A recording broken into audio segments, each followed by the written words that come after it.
um campo de Maxwell aqui. Só que eles não têm dinâmica própria, eles são campo de fundo. Eu coloco aqueles objetos naquele campo, no fundo daquele campo. Tá? Agora a questão é, e se nós quisermos colocar férmions também?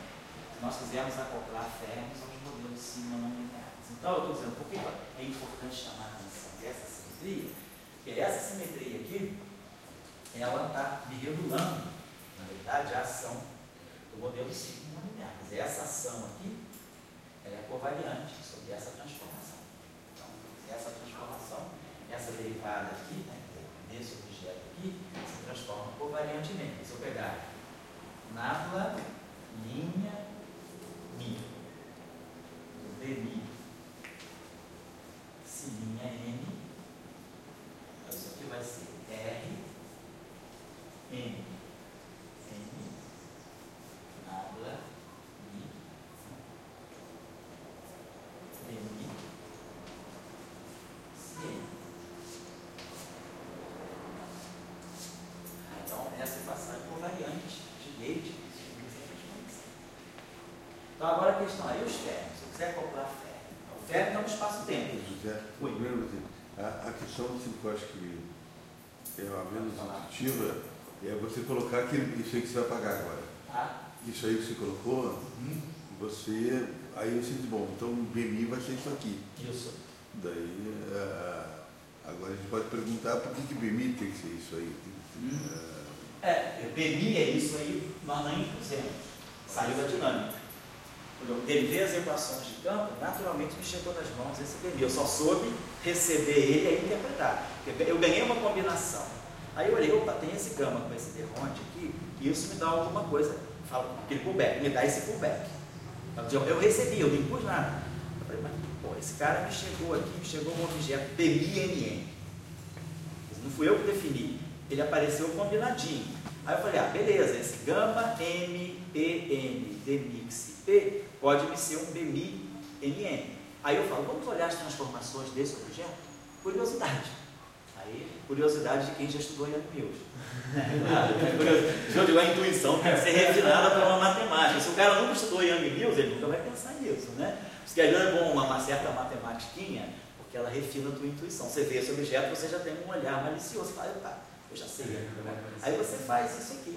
Aí você fala, tem um campo de gauge que aparece, mas você não definiu ele, quer dizer, você só interpretou ele apareceu nas suas mãos. Quando você fez o princípio variacional e tirou a equação de campo do modelo de sigma, já saiu aquela combinação, já saiu tudo para você. Você só leu a partitura, o compositor já escreveu para você. O compositor é a ação do modelo de sigma. Você só executou a obra, você seguiu o que ele colocou. Mas eu interpretei, só que o teu papel foi só interpretar, não foi compor.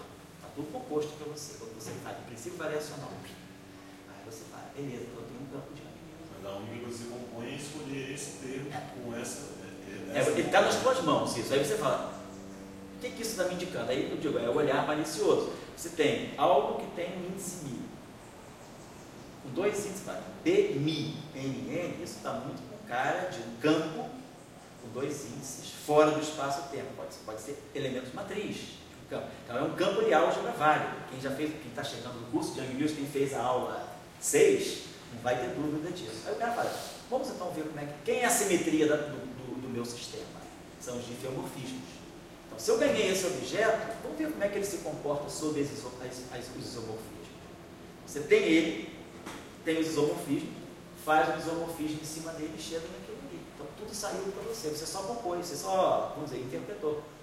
Está tudo pronto para você. No momento que você derivou a Euler-Lagrange, tua física, vamos dizer assim, foi toda encadeada, foi toda por consequência. Está no outro curso de Mills? Não, é isso que você estou falando que ele fez a aula 6? Não. Tá? Na aula 6 a gente estudou isso melhor. Tá bom? Beleza. Então, vamos pensar um pouquinho nos férmions, que a gente está no intervalo daqui a pouquinho. Vamos pensar um pouquinho nos férmions. Eu vou fazer o seguinte, eu marquei com o garoto da iniciação, da pré-iniciação do Provó, pré-iniciação dos molequinhos do ensino médio, marquei com ele uma reunião rápida, de meio-dia e meia. Então eu vou dar um intervalo meio-dia e meio, meio-dia e 15, meio-dia e 20, até uma hora, aí de uma hora eu pego até dá só uma horinha final só, para a gente fazer para a gente dar start no gauge do Bruno de Lopes e começar a gravitação. Então, vamos ver aqui uma última coisinha, vamos ver como é que eu coloco férmion. Bom, os férmions estão no espaço-tempo. estou no espaço-tempo, meu espaço-tempo está aqui, eu tenho essa coordenada x' aqui, então nesse ponto x' aqui, ele produz a variedade de oi. Deixa eu entrar aí, para não perder muito, só uma curiosidade. Quando, por exemplo, a gente tem, voltando àquela pergunta da concessão lá, que deu até no graph.loop, eu tenho uma energia para o vácuo. Sei. Então, assim, eu tenho, na verdade, nas flutuações de vácuo, eu tenho Casimir, eu tenho esses pares, partículas de partículas, mas é vácuo. Isso não tem nada a ver com uma quantização da geometria, né? Flutuações da geometria. Vamos pensar o seguinte, isso é vácuo. Que é estranho, não tem... Porque o que eu entendo de vácuo, na verdade, não é a ausência de um campo. Claro. É a ausência de uma fonte. Sei. Então, assim, só que sabe, é muito estranho ter... O que a gente entende como vácuo, né, não significa o vazio, significa o que você vai usar como parâmetro de base para definir o que são as excitações. O que você tem sempre são, o que a gente mede sempre na teoria quântica, o que a gente mede sempre é objetos excitados em relação a um estado fundamental. Então, o que eu preciso sempre é a noção de um estado fundamental, de um ground state. Então, algo a partir do qual eu vou definir as minhas excitações. Então, para mim, isso é o vácuo. Se o vácuo é o vazio absoluto, pode ser. Mas se o vácuo não é o vazio absoluto, ele pode ter uma estrutura muito rica, mas o que significa que eu vou estar medindo as minhas excitações, o que eu vou definir como partícula, como as excitações quânticas, são objetos que flutuam a partir dessa configuração. Então, o modelo teoria eletrofracta. O vácuo da teoria eletrofracta não é o vácuo, é o campo de Higgs, o seu valor constante. O vácuo da teoria eletrofracta, se a gente for olhar os parâmetros que a gente tem na teoria eletrofracta, o vácuo da teoria eletrofracta são 246 GeV, tem 246 GeV de energia. O vácuo é aquele estado que você usa para, a partir dele, medir o que é flutuação. Então, você precisa sempre de uma teoria quântica ter o que é. Uma coisa flutua em relação a esse estado, outra coisa flutua em relação a esse estado, significa que você tem uma mistura de fases, você tem que ter uma fase bem definida. Então, você tem que definir o que é, para todo mundo, o estado a partir do qual você vai definir as flutuações. Claro, numa teoria de campo trivial, a gente sempre, o vácuo é zero, foi? O colchão. O colchão. O vácuo é zero, o vácuo é trivial, então o vácuo é o próprio chão, você não passa no chão. Mas numa teoria que tem, não trivial, você tem um vácuo flexível. O vácuo pode ter, como você falou, o vácuo tem estrutura. Né? Pois o grande problema é entender o que é o vácuo. Né? O grande problema é qual é a estrutura do vácuo.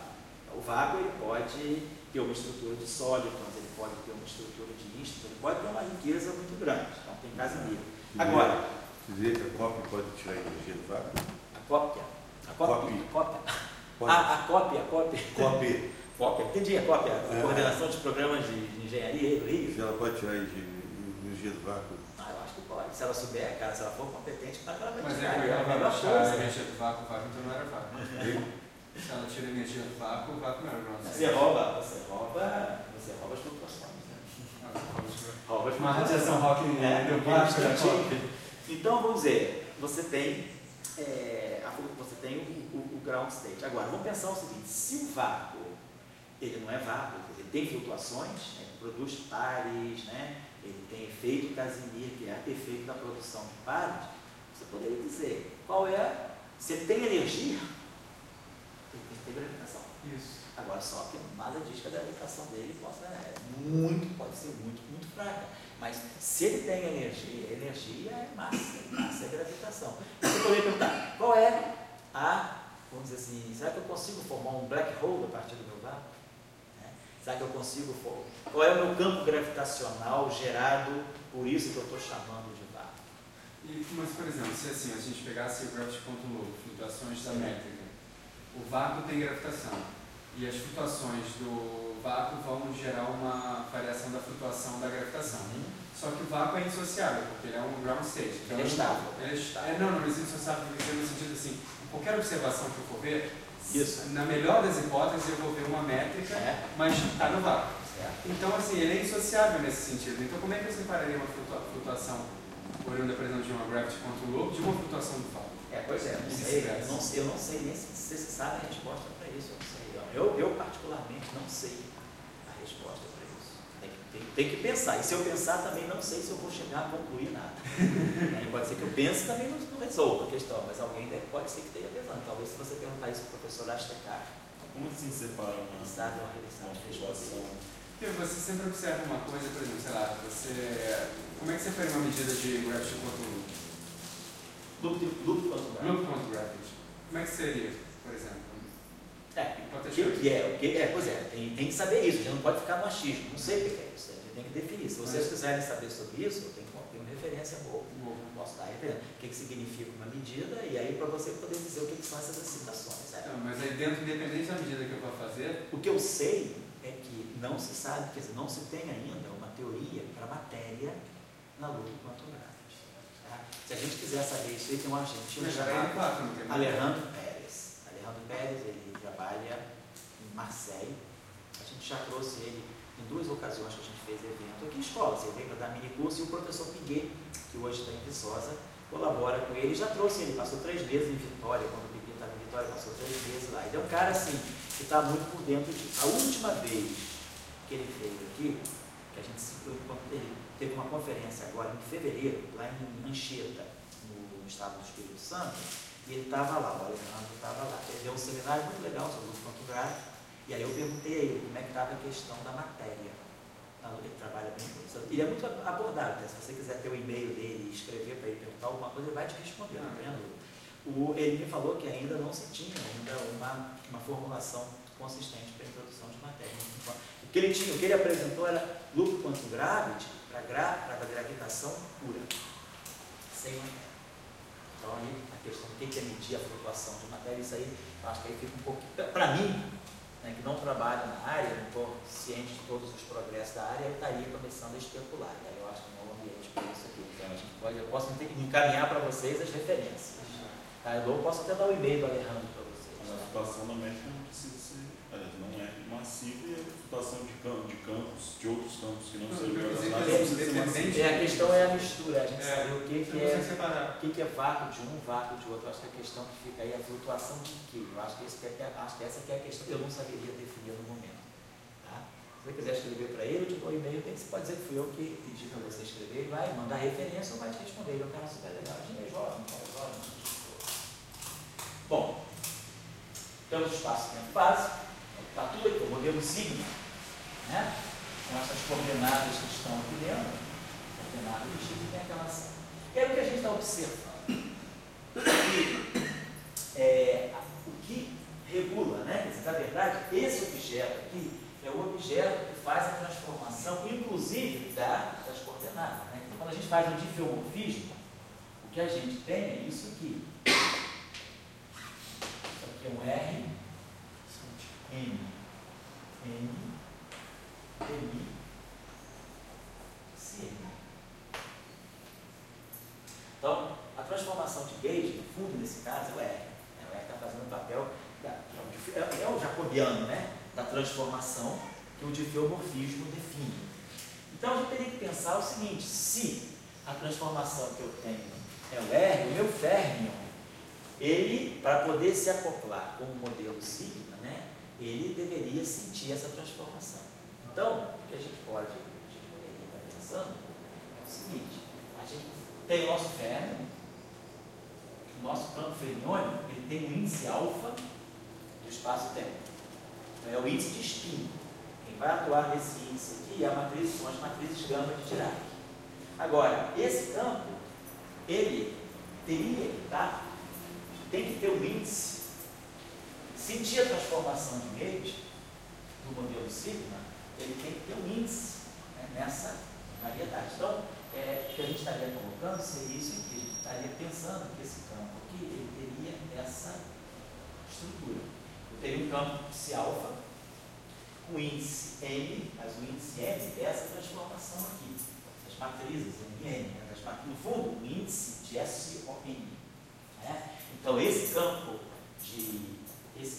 aqui espinorial, ele é férmion do ponto de vista do espaço-tempo. Mas do ponto de vista do espaço interno, da variedade do grupo, ele tem um índice vetorial. Então, ele não é um campo de Hariri-Schwinner, porque o campo de Hariri-Schwinner, ele tem um índice vetorial do espaço-tempo e um índice de Spinor do espaço-tempo. Então, esse campo aqui é o campo da representação 1 meio. Então, a representação 1 meio do grupo de Taylor, que é a representação do campo em 3 meios, né? Ela tem o índice vetorial e o índice de como é que se escreve? Harita Schwinger. É o que a gente, é o fermo que a gente atribui ao gravitino. O gravitino é um fermo de Harita Schwinger, tá? Então, esse objeto aqui, ele é vetor do espaço-tempo e, ao mesmo tempo, espinor do espaço-tempo. Ele é um espinor vetorial do espaço-tempo, certo? Agora, esse objeto aqui não, ele é espinor do espaço-tempo. Tem um caráter espinorial do espaço-tempo. Espinor do espaço-tempo.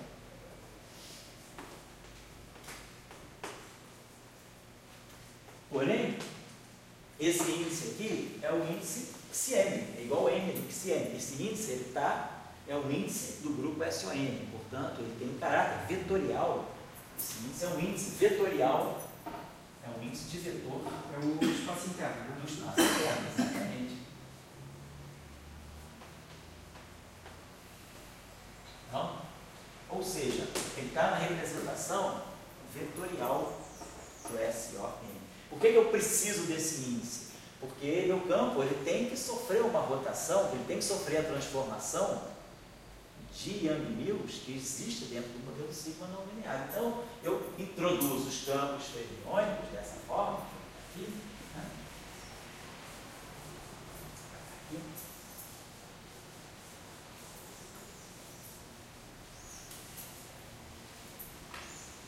Então, nós introduzimos o campo fermiônico e introduzimos para ele essa transformação. O psi, alfa, linha, m de x, né? Ele vai ter uma transformação de SON. Então, ele vai se transformar assim, ele vai ter um R, M, N, psi, alfa, eu faço uma transformação, tá? Ou seja, esse campo está na representação vetorial do SON. Ele tem um índice vetorial do SON. Então, quer dizer, é vetor do espaço interno. Então, se M, né, o índice M, se colocar assim, M, né, aqui são índices.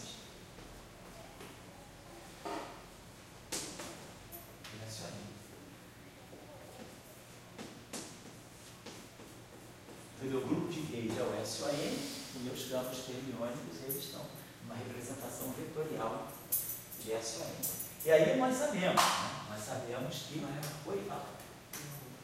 Só um detalhezinho extra. O índice de espinor não tem ponto em cima?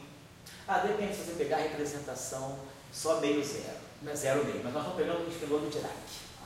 Então foi boa observação. Nós não estamos pegando o espinor de Weil, nem espinor left, nem espinor lá. Não estão pegando o espinor chiral, estão pegando o espinor de Dirac. Então esse alfa, o Carlos, ele vai de 1 a 4, não de 1 a 2. Porque quando a gente pega o espinor de Dirac, de vai, meio zero, ele vai 1, 2. Quando pega o ponto, se alfa ponto é o 0, meio, também vai de 1 a 2. Aqui nós estamos pegando normal, o espinor de Dirac. Eu vou até colocar aqui o espinor de Dirac. Espinor de Dirac. Não é nem espinor de vai, nem de Majorana, é um espinor de Dirac no espaço-tempo. Então esse índice alfa vai de 1 a 4, tá? Ficou em 4 dimensões. Então, e aí a gente sabe a transformação a gente sabe a transformação do B não é um verdadeiro campo de Yang-Mills, então eu posso definir uma derivada covariante para o psi.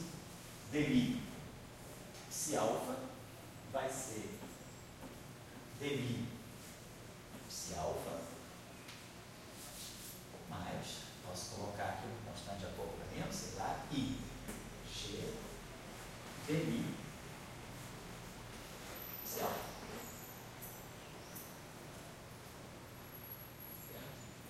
Então aí a gente sabe que, sabendo a transformação do dmi, então a gente pode dizer que o dmi, então na verdade isso aqui é um dmi, isso aqui na verdade significa isso, ó, navrami psi alfa n é dmi psi alfa n mais I, G, D, Mi, M, N, psi alfa, N.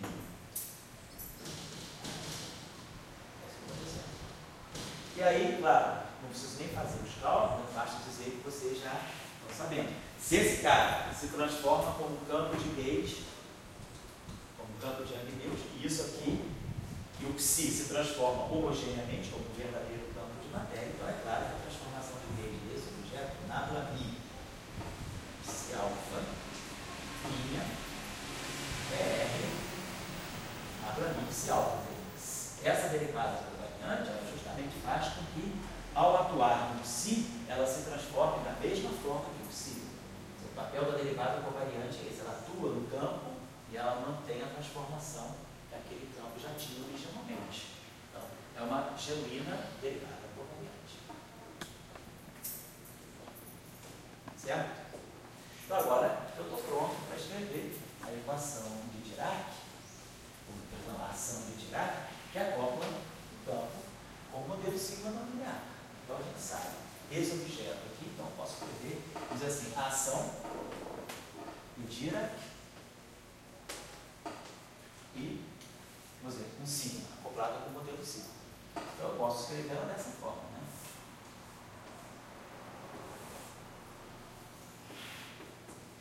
I, psi barrado, vai lá, psi n barrado, vai, psi n barrado, vai, psi n dagger gama zero, e gama mi, nabla mi, psi n. Tá?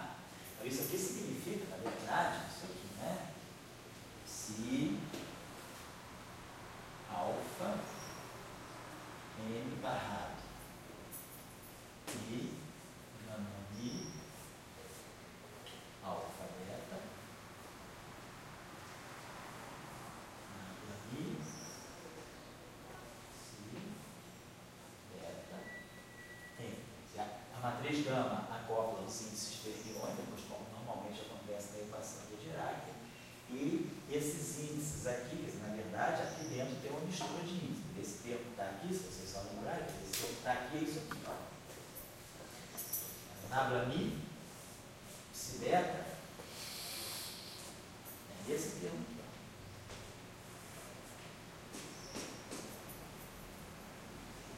Então, é só colocar aquilo ali. Então, o termo livre é esse aqui. Psi n, mas o termo tem interação com o campo de Gauge, ó. Ele vai misturar N com N. Agora, onde é que está o acoplamento com o modelo sigma não linear? Está aqui. Por quê? Porque esse objeto aqui, ele é construído a partir dos gamas. E os gamas dependem do psi. E ele também tem um demi, né, psi dentro dele. Então, esse objeto aqui é construído em função dos psis. Então, esse termo aqui, na verdade, via o demi, ele está acoplando os ferros com as coordenadas do modelo sigma. Então, o acoplamento efetivo do modelo sigma está aqui. A gente poderia até colocar isso de uma outra forma, se quiser. A gente poderia colocar aqui também assim, ó. Acho que fica até melhor. Colocar aqui uma N e colocar aqui, na verdade, ó. Então, podia colocar aqui uma N. Agora, por que em vez de chamar modelo sigma? Vou colocar um juntinho só. Vou botar aqui só um juntinho só. Aí já até pode até já fazer o seguinte. Deixa eu colar. E aqui, ó, esse objeto aqui, GMN, que se continua invariando de Gauge. Se eu fizer uma transformação de Gauge em cima desse, O que você mudou? É a mesma coisa. GMN de si. Que aí esse GMN é o que está fazendo a contração desses índices. Né? Então, se eu fizer uma transformação de Gauge, isso aqui tem um R e tem um R menos 1. Tem os dois R's. Esse cara aqui tem um R menos 1, esse cara aqui tem um R menos 8, esse aqui é invariante sobre o diffeomorfismo. Então, na verdade, o modelo sigma está acoplado ao fermo através de dois termos. Esse termo aqui, que é a métrica, e o termo que tem a conexão. Então, dessa forma, a gente consegue fazer a interação dos psis com os psis, dos psis com os psis, tá? Então, dos fermos com as coordenadas do modelo sigma. Então, introduzir Fermi no modelo sigma, a única observação que a gente teria que fazer é a observação de introduzir os fermions na representação vetorial de SON. O Fermi carrega o número quântico de SON, que é a simetria de Young-Milton no modelo sigma não linear. E o número quântico de SON é aquele índice N. É o mesmo índice da coordenada. Então, dessa forma a gente resolve a questão. Na supersimetria, quando a gente estuda modelo sigma não lineares supersimétrico, isso tudo já sai, o fermion já está lá dentro.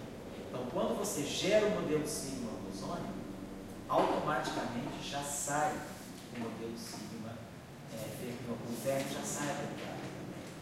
Tá? E o próprio fermion já sai na representação certa. Então, a supersimetria, quando você escreve a supersimetria só para o modelo sigma bosônico, ela automaticamente já te resolve o problema do modelo sigma fermiônico, do setor fermiônico. O fermion já sai na representação certa e já sai acoplado também da maneira certa. Tá bom? Mas a gente está fazendo uma coisa desvinculada da supersimetria. Então, a questão que a gente tem é como é que eu posso acoplar fermions com o modelo sigma não linear? Essa é a nossa questão. Então, a receita que a gente chegou é essa. Coloque os fermions na representação vetorial do grupo SON, portanto ele tem aquela lei de transformação lá. O campo BMI se acopla minimamente ao fermion através daquela derivada covariante. Aquela derivada covariante a gente escreve a ação de Dirac. Certo? É só isso. Então a gente já... A questão é, para que serve o fermion no modelo sigma não linear? Onde é que a gente pode usar? Quem estuda, por exemplo, quem já ouviu falar na formulação dos esquirmios para estudar os hadrons, teve no início da década de 80, teve uma certa atividade, teve uma intensa atividade sobre a possibilidade de se descrever os hadrons, tanto os bárions quanto os mesos, como se fossem configurações topológicas de certas teorias de Young-Milton. Esses objetos são esquirmios. Então, quem já ouviu falar de Skirmy models, né? Skirmy é o nome do autor, os modelos de Skirmy.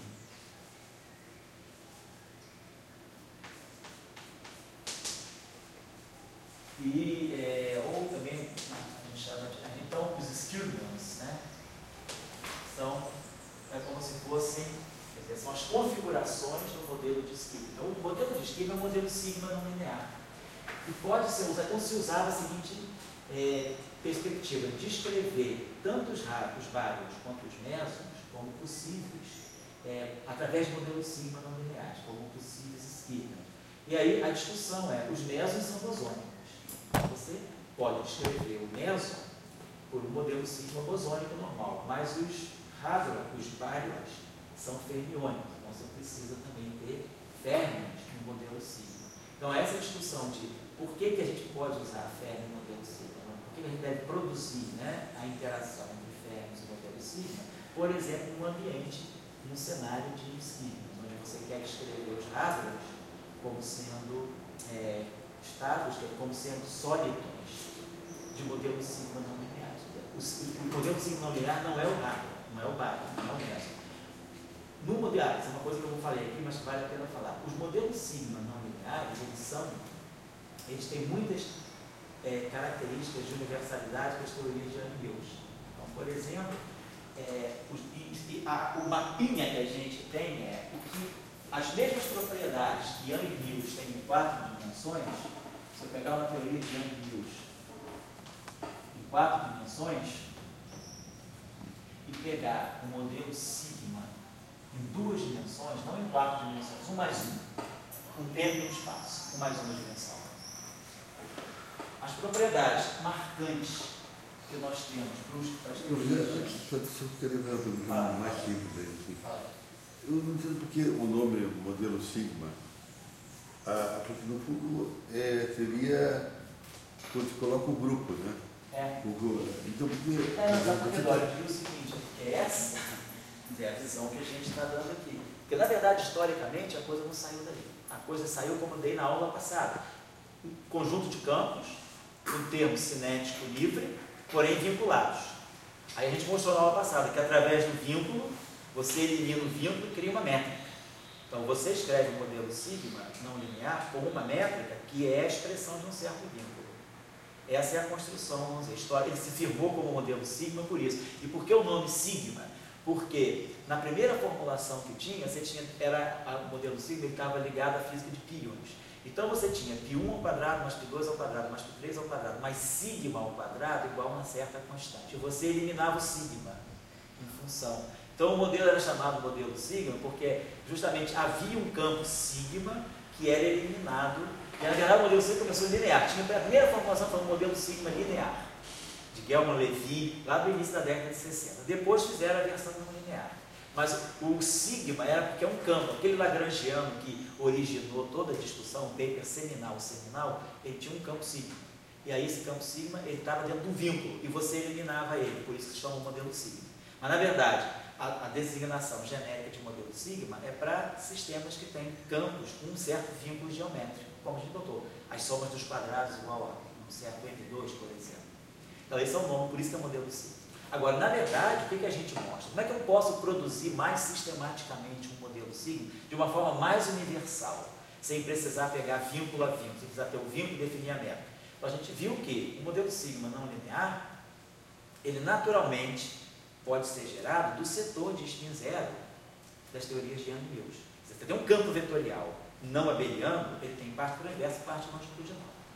Se você quer fazer esse é o campo vetorial. Mas se você quer fazer uma teoria de Yang-Mills para isso, a parte longitudinal, a parte do spin zero, ela é a parte de puro gate, ela é a parte que você manipula, faz os deslocamentos de gate. E aí você vê que daí você pode construir um modelo sigma não linear. Você pode pegar esses escalares e construir um modelo sigma não linear. Então a nossa construção foi um pouco dentro da nossa visão de tentar ao máximo tirar objetos de uma teoria de Yang-Mills. Mas não é a visão histórica, a visão normal é aquilo que eu falei. Pega o vínculo, elimina, porque o primeiro campo se chamava sigma, batizou-se de modelo sigma, só isso. Mas aí tem um ponto importante nessa visão, é que você cria, vamos dizer, aquele negócio que você fala assim, o espaço interno, você cria uma relação, traz um psi, em vez de você estar trabalhando com álgebra, claro. Desapareceu já dessa história, isso entrou psi. E você botou agora o teu campo BMI, com variáveis BMI e NN, né, ligadas àquele psi. E eu acho que, digamos, esse que é o... eu acho que isso é mais interessante. Quer dizer, eu posso tratar um campo como BMI igual a BMA-GA, certo? Ou pode tratar um campo BMI como BMI vezes um gama, né, a conexão. Então, a conexão de um espaço interno gerando um campo de gate. Então, aquele campo de gate que sai para nós, na verdade, ele não deve ser um campo de gate elementar. Por quê? Porque BMI, ele vem de uma função gama de Xi.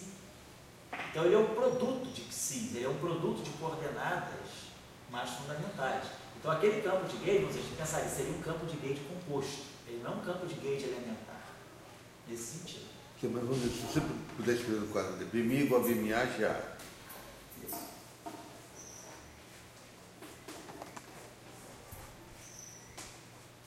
Tá? E depois BMI igual a BMN lá, pequeno. BMI.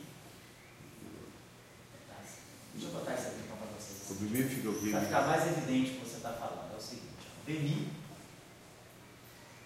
NN, pode ser isso aqui, BMI, A, matriz GA, elemento NN. Não sei se você pode botar assim.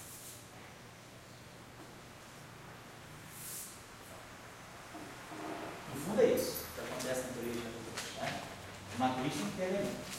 Agora, o modelo sigma não linear, vamos dizer, só uma questão de covariância, a gente botou, não vou dar, vamos ficar bem igual, tá? Para ver que a gente está falando da mesma coisa. Esse cara aqui para nós é gama mi, gama mi não, gama t, gama n, dm, dmix. Então, o M e o N estão vindo já nessa conexão. Aqui o M e o N estão no gerador. Então, essa é a comparação. Aqui, esse campo de gate, esse campo aqui, né, ele está definido diretamente no espaço-tempo. Tá? E aqui, não. Aqui esse campo, ele é função de x, mas via xi.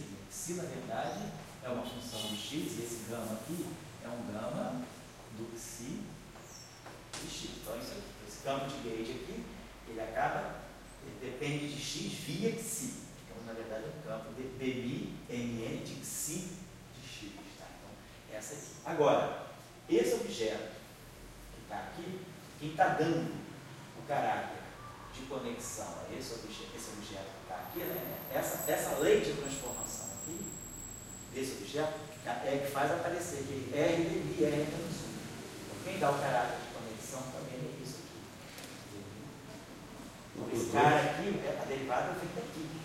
Então, vamos dizer que, no fundo, o segundo formalismo, no modelo ciclo não linear, é como se você gerasse dinamicamente um campo de gauge. O campo de gauge, ele não foi colocado à mão no início, foi a dinâmica, o princípio variacional, ao te conduzir a equação de campo, ela automaticamente te formou um campo de gauge. Então, o campo de gauge é gerado dinamicamente pela dinâmica do modelo ciclo. Ela é um subproduto, né, do modelo da dinâmica do modelo ciclo. Ao passo que lá não, o campo de gauge é elementar.